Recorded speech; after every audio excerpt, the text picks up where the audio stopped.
Hi guys, this is Vishal here from DrapCode. So in this video, we will understand how to work with developer API in DrapCode. So there are several instances when you want to pull your data, push your data, run some algorithm, do some update using API, right? So we have very good support of API where you can interact with any collection, any item in DrapCode using developer API, right?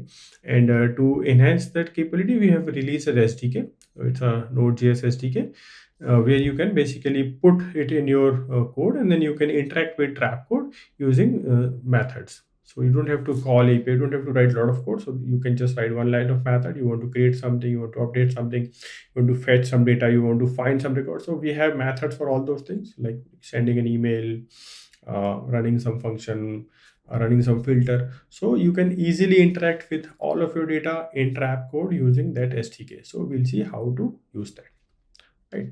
Before working with SDK, let's first go and enable the API in a DrapCode project and then see how it works. Okay. So I'll go to my project. So this is a project which I'm working on.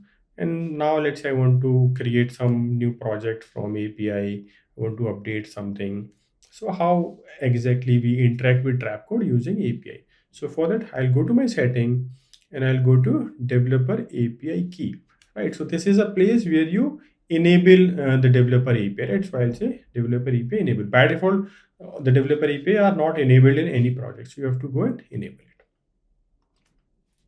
Okay, this is fine. So as you know, we have like 4 different environments which are there in the project. So all these environment and these are the keys which you will be using for those environments. By default, only preview and production are available, but beta and alpha are available as an add-on, right? And yeah, so these API are enabled by default. So let's say you are building or you are just doing some testing, then you can make the APIs public, but we don't recommend it. We have a lot of security related features. We can control how the API get exposed, how many limits, like the API rate limit, who can access, from which API those people can access, but those we are going to cover in some other video. Here we are just talking about how to interact with your database in DrapCode database using developer API.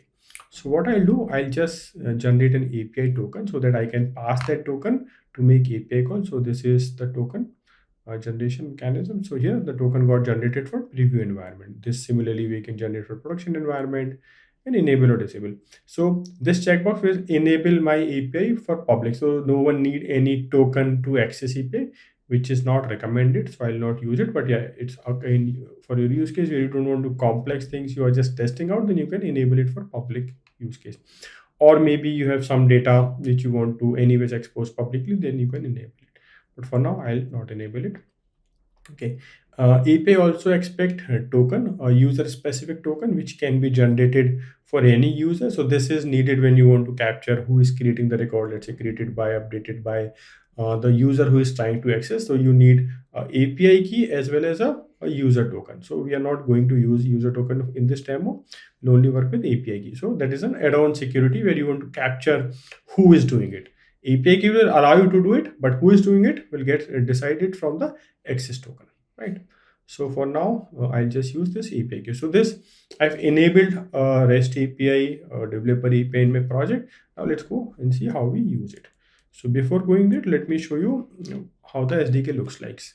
So if you Google DrapCode Developer SDK, you'll land on a page like this, which is a GitHub repository, and it is mentioned some of the details that if you're working in a Node.js project, you can just do a npm install. This will install the SDK.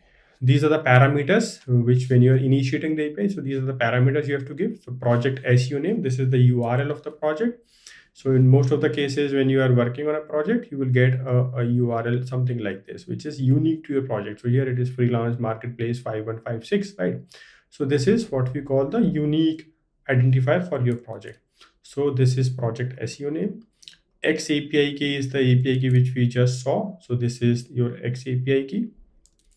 Then authorization, which is basically the token, which this is optional. And other is the environment, that which environment. So we have like 4 environments. So which environment you are interacting with. By default, it goes to production environment, right? This one. So we will also change this.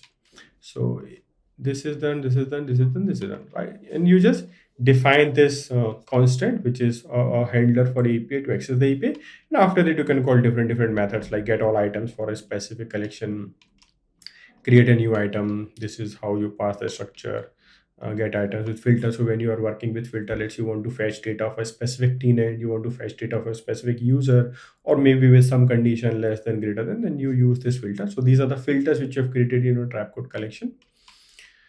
Okay, get items with count. Here you want to get count, a specific item with UUID, update a specific item, delete a specific record or item, send email. So this is another API where you want to send dynamic emails using APIs.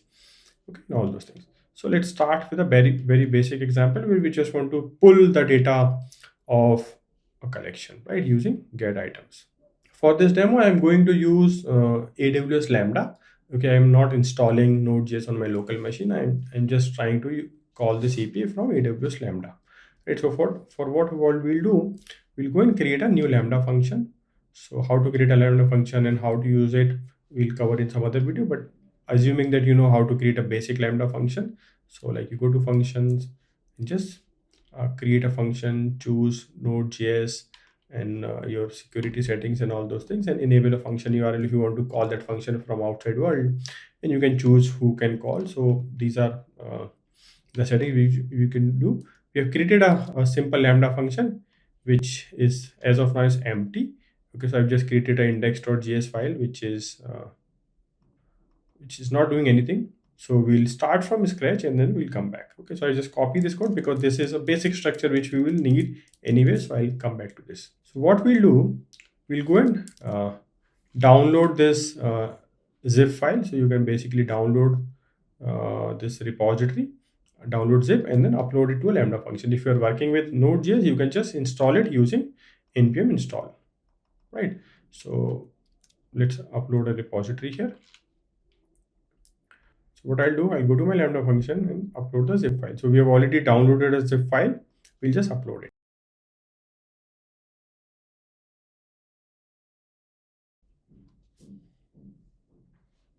Okay. So you see it has actually brought all the code of that SDK, right, which is here inside my test function, build src and all. Now let's write our first file, which is, let's say, index.html, sorry, index.js. This is going to be the main file from where the Lambda function will get executed. So now I'll copy paste the code. So this is a very basic code. When you create a blank Lambda function, it gives you something like this. These are we have added ourselves. Apart from that, all these things you get when you create a blank Lambda function. Okay, so here we are saying developer API constant. So we have decided where my API is. So we need to go to the index.js file, which is inside developer SDK master, which is developer SDK master, and then build and then index. Okay, so this will basically point to the main file of the SDK, right? And here the function gets executed. So by default, the environment we are going to work with preview environment. So I'll say environment preview so that it goes here, right? Either environment can come from the header. So when you are accessing an API from DrapCode or from somewhere else, you will also have to pass the environment, right, as project environment, so that it knows which environment it has to go. Or if you don't want to pass it, then you can even hard code it. Okay, so for now I've just hard coded it that I am going to access my preview environment. Okay, now we need to give API key because each environment has its own API key. So we have created a common variable and then we'll pass the API key accordingly. So let me just copy the API key. So either you can copy it like this or you can just copy using this icon. So this is my API key for preview. This is for production. We're not using beta, so I'll just remove it. Okay, or you can just leave it. So this is a very simple function which will just print which environment it is. We have already hard coded it's going to be preview, so no need to worry. Okay, that's all. So let's just run this. Not doing anything, we're just checking whether this is working or not. Okay, so I'll test. Need to give some name when you're testing. So I give some name test. We are not going to pass all these parameters, so it doesn't matter hardly. I'll just say test. Okay, so environment preview, that's all, nothing. just displayed very basic thing what it is doing. So now I want to list all the projects which are in my collection. Okay, so what I'll do, I'll go to project collection. I want to, let's say, list all this project. Very simple use case. I want to fetch the data. Okay, how do we do it? Now I'll go to my SDK and see which method we can use. So we can use this one, which is get all items and the collection name. Okay, so I'll just copy this. We'll come back here, get all items. We need to pass the handler, right? So let's just define it. So this is it. DrapCode API, new DrapCode API. So this is the project URI, which I'll give as. All other things are optional, but since we are not using production environment, we are using preview environment. So we need to pass all these parameters, right? Which are these three parameters. So I'll just copy here. So my X API key is basically this DrapCode API key. If you want, I can print it here so that we know which API key it is using.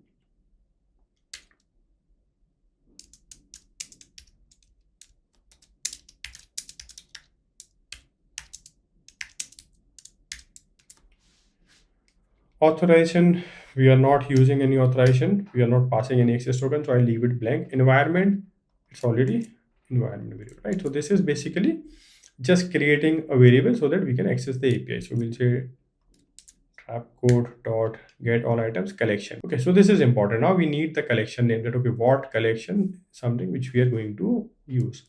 So we already know it's project data, but this is not the actual name, right? Sometimes the name can change, or you may have the title is different from the actual name. So let's go and see how that works. So I'll go to my collections, and here you see this green icon with a curly braces. So this is basically which defines the schema or the actual fields of your project, right?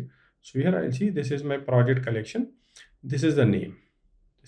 Even the fields can have different names. So let's say this is a field which is it's a description. So the title which you see everywhere in the UI is something like this, description with capital D, but behind the scene the name of the field in the database is like this, description is small. So some other example, let's say if you have a field project settings, right? So the title could look like P project with P capital space and then settings, but the field name in the database is project underscore settings, all in lowercase. So you have to use these variables, right? Which is field name, filter name, collection name. Everywhere you are going to use these names, right? So don't get confused with the title which get displayed everywhere, right? So I'll just copy the project and then I'll just paste it here.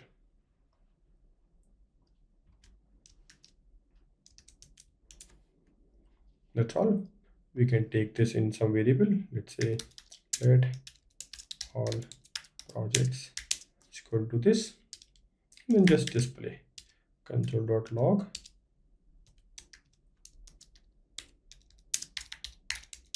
all projects.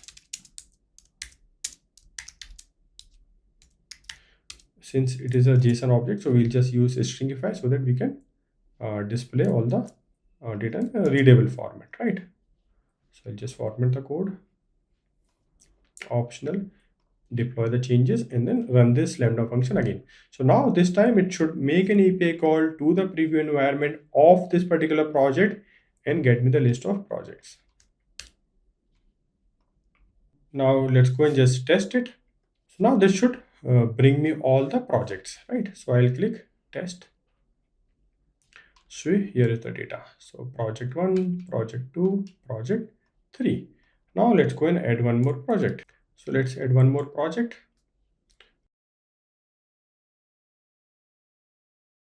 Values, right? So I've created one more. Let's go and execute the same function again. So 1, 2, 3, 4. So this is basically giving me the data. If I want to watch the CloudWatch logs, I can go to my CloudWatch and then see. So this is the data which is coming from the API, right? The 4 projects, 1, 2, 3, 4. So now I am able to use DrapCode SDK with API settings to be able to fetch the data of a project, right? Now let's go and try to create a new project from API. So very simple. So let's say instead of get items, and I want to create something, right? So for that, let's see what is needed. So go to my developer API. Now let's create item. So this is, we'll copy, and then we'll also have to create a string. Right? Basically, JSON, that what exactly the value we want to pass. So now we are creating something without using DrapCode collection form. We are creating something using DrapCode Developer API. So I'll go here, instead of creating, now I'll just paste that, which is create item. Same thing, I'll take this handler and create item. So first I need the collection name and then the body, right? The JSON. So now we go back to DrapCode project and see what is the collection name or what are the fields name, right? This is very important because it can happen. You may end up giving things or the field name which does not exist, right? So I'll go to my settings again. Here from the collection, I choose the collection name, which is project. Okay. And the body, which is JSON, right? So what I'll do, I'll just create a variable and then pass everything from there. So either I can just give the key value here, or it's always a good practice you create a variable and pass everything from there. Okay. So let's say I'll say let project data is equal to some JSON and then key value pair. So I need to know what all key values are. So first, let's go and check the fields. So in the fields, there are a couple of fields which are default. You don't have to give those values. You need only to pass the values of the field which you have created, right? So I think those starts with after, yeah, from here. So the very first field is title. So we want to give the title. So I'll say title in the single brackets or double brackets, whatever. Let's say project created via API. What is the next field? 7, which is description. Okay, same thing, description, awesome project via API. Now let's see other field. Then description is done. Then price, number field, price, let's say 4500. Then start date, again I can pass start date, I can ignore, but let's say date. So date format is which is the default format, which is the US format. So let's say 2024 1204. It's YYYY DD, sorry, MM and DD. So basically it converts the format from your project format. Project ID, this is auto generated ID, so this is a custom UID, so this we are not going to provide. This will automatically get generated. Offers, obviously we don't have to provide. Project status, this is a static option, static field with different options, so you can actually pass what option you want to pass. So these are the options: available, hired, completed. Okay, so let's say I say I can also define these values as default field while creating a collection if I don't want to give from here, right? So they can take it from there. But project status is static option, reference option. So sometime we can pass them, we have to pass them as array because these could be multiple, right? But let's see how this will go. Then there's another field which is a project's setting. This is a reference field. So here we will need to pass the UUID, right?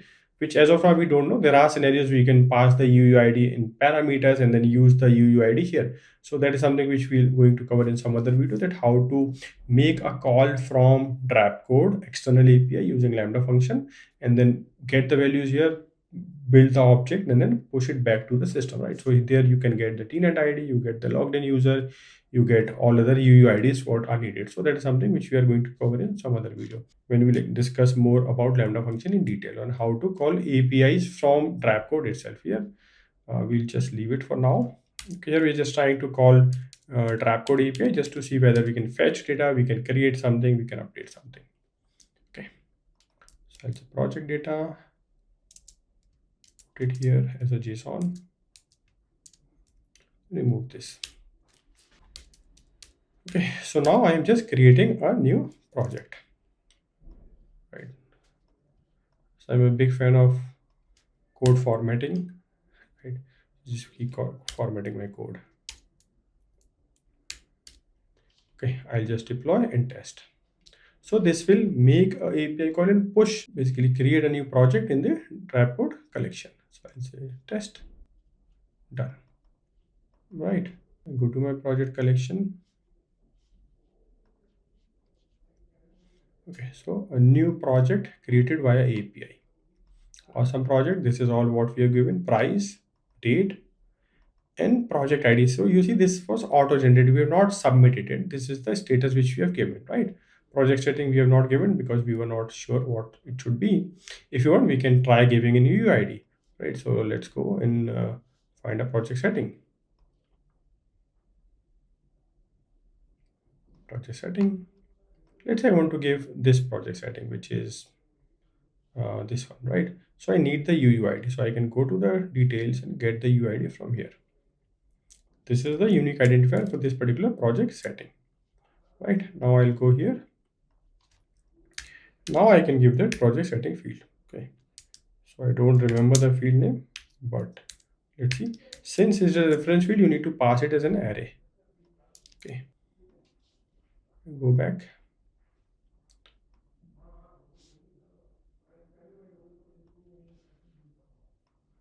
I think it's about field number 13. So let's go project settings.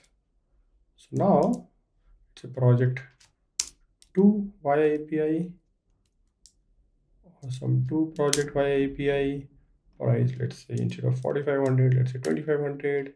Date was 4th of December. Let's change it to 4th of November.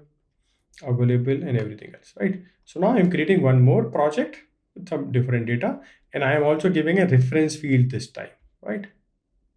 Test, created successfully. Let's go here. Let's go to the project.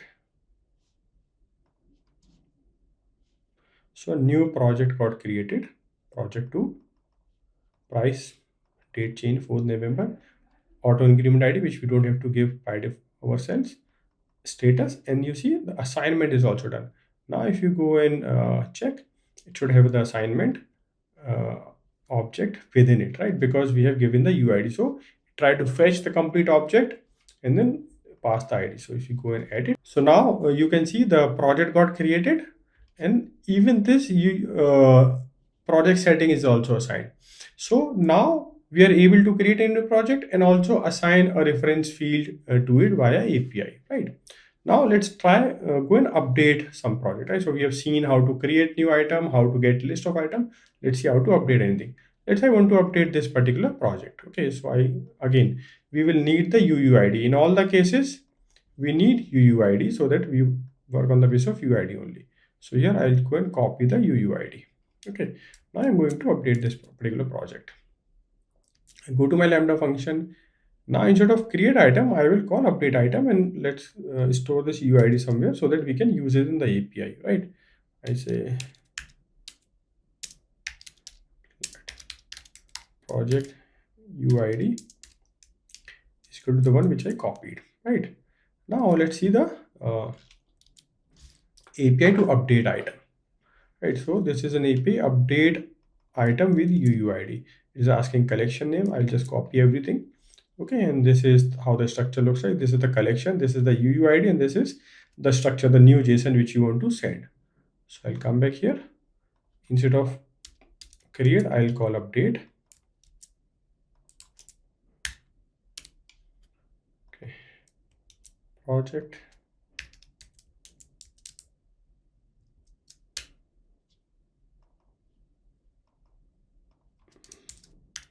UUID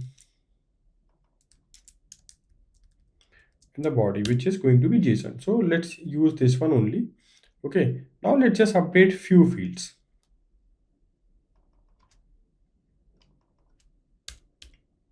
Okay, so here let's say let's go to the project. This is the project which we are trying to update, PR005. Okay, let's update price from 4500 to, let's say, 4200. Date remain as it is, so date I don't want to update, I'll keep it. Status I don't want to do. Now let's assign the project setting. So we will assign the same project setting, which is no code assignment. Okay, this the title I'll update, let's say updated project to via API. Description I don't want to change. So the fields which you don't want to change, you can just send them as blank. Okay, project data, that's all. Format the code. Okay, and I'll deploy and then test. So now this time these three fields will get updated. Title will get updated, price will get updated, and the project setting will have some assignment. Okay, update done. Let's go here, reload this. Okay, so I think we updated this one. That's fine. Project updated via API. No code assignment. This is fine. Price got changed and it is got assigned. Okay, let's update this one. Just need the UUID. Okay, so we can copy it from several places. So this is the UID of this one. Now let's update with the exact same values. And maybe let's change something. So here, instead of this, I'll just change the UID. Okay, so previously we copied some different UID. Price, let's say this time I'll make it 1000. Name, I'll say only name. Updated. Project settings, this one only. Okay, I'll test. Updated. Let's go back. So here, this one got updated. 1000, name updated. This was 5, and assignment is also done, right? So this way we are able to update the data via API. Now let's go and delete something. Okay, let's say I want to delete this one itself. So let's see what is the delete API. To delete, it's delete item with UID, collection name, and UID. That's all. Right? I'll go here. Instead of update, now this time we'll just delete it. Okay, so I'll say delete API, delete item with UID, collection is project, and UID is project UID. So when we are deleting, we don't need anything else. We just need the UID and the collection name, right? So this will call my delete API.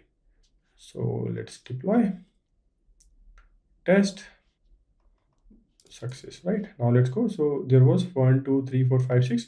Now there will be 5 projects. 1, 2, 3, 4, 5. So the fifth one got deleted. So now we are able to execute the delete API also, right? So we have seen how to fetch data. Let's now go and check how to fetch an individual record. Let's say I want to fetch an individual project. So there should be an API for this. Get item with filter, create collection, get all items, get item with UID. Very straightforward API. So here, instead of create, I'll say get item with UID, and I need to pass the UID, right? So let's get this particular project, PR006. Let's copy the UID.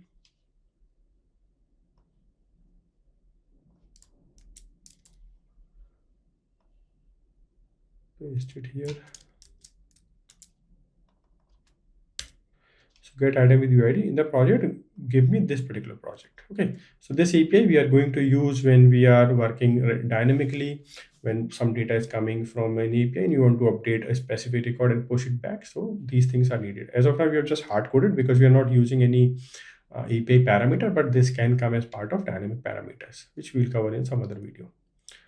I'll test, and I've got the details of that particular project, which is title, which is project 2 created by API, which is project 2 created by API, price 2500, awesome project, price, and all these things, and the assignment. So you see in the project setting, this is the project setting, we have got the full object of that particular assignment or that setting, like even the date when it got created and all those things, right?